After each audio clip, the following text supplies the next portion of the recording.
space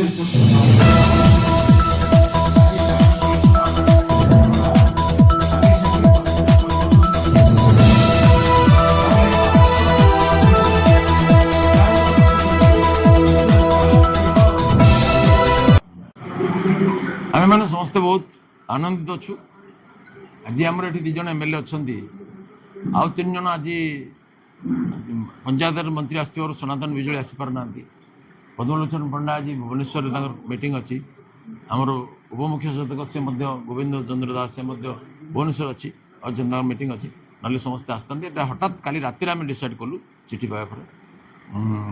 आमर गोटे meeting चलता तेणु समस्ते बड़ आनंद उद्वेलित अच्छा जे बालेश्वर गोटे बहुत बड़ गौरवर विषय ये दक्षिण भारत को चल आमको बड़ा निराश आसता से आम माननीय राष्ट्रपति माननीय प्रधानमंत्री माननीय प्रतिरक्षा मंत्री और माननीय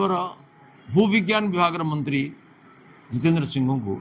अशेष धन्यवाद प्रदान कर ये गोटे joint venture ISRO ministry of आर्थ साइंसेस आउ डीआरडीओ मान प्रतिरक्षा विभाग एमनकर जॉइंट वेंचर ये प्रोग्राम है एथिरे बहुत आगु ये प्रकल्प मंजूरी होता किंतु यार प्रीमियम विवाद छिड़ी पार नाला इसरो पैसा देवा प्रस्तुत नी से कहते आम टोटाल प्रोजेक्टर आम 65 कोटी खर्च कर 90 कोटी 65 कोटी 8 लाख खर्च करेंगे 25 लाख डिपार्टमेंट मिनिस्ट्री ऑफ आर्थ साइंसेस खर्च करेंगे परवर्ती जो रिकरिंग एक्सपेंडिचर हम वर्ष को 5 कोटी बोली आकलन करा से समय एवं बढ़ी पारे 5 कोटी 50% इसरो खर्च कर 30% मिनिस्ट्री ऑफ आर्थ साइंसेस खर्च कर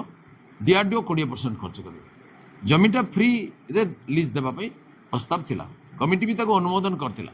कौन से कारण डिपार्टमेंट बारंबार तार प्रीमियम दाबी कले 4 कोटी 4 लाख 81,000 केते टंका वार्षिक लीज रेंट देवाई कहले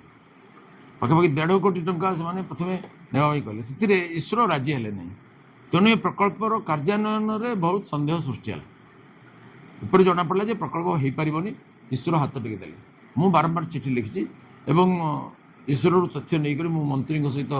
माननीय मंत्री राजनाथ सिंह सहित बारंबार आलोचना करछि माननीय जितेंद्र सिंह माननीय राजनाथ सिंह अवशेष ये विषय को हृदबोध करके मत प्रतिश्रुति देले माननीय राजनाथ सिंह जे ये प्रकल्प निश्चय हे बोली दक्षिण भारत को चल शुणा हो बर्तमान इसरो बाला सेमती कर सी कहले ना मुझे विभाग अधिकारी को डाक कहले तुरंत फाइल मो पार पेश कर जाओ तापर मुझे 4-5 चिठी लिखी 2-3 थर बस अवशेष आज यहाँ राष्ट्रपति अनुमोदन क्रमे माननीय प्रधानमंत्री माननीय प्रतिरक्षा मंत्री माननीय भूविज्ञान मंत्री आशीर्वाद आमको ये प्रकल्प मंजूरी प्राप्त है तो प्रकल्पर मूल्य वृद्धि हो पार से समय 90 कोटी 8 लाख टंका स्थिर होता बजेट यार मुख्य कार्य हूँ जे इसरो आप जानते गोटे स्पेस रिसर्च ऑर्गेनाइजेशन आमको विभिन्न प्रकार एटमोस्फेरिक जो परिवर्तन होची आगु प्रेडिक्ट करा जाय पारुनी सेटार बहुत पूर्व से जानीपर कि आम पाखे बर्तमान बहुत कम इन्स्ट्रुमेंट अच्छी ये पाखापाखि 70-80 इन्स्ट्रुमेंट बस गोटे कस्टली इन्स्ट्रुमेंट सब बस जो मैंने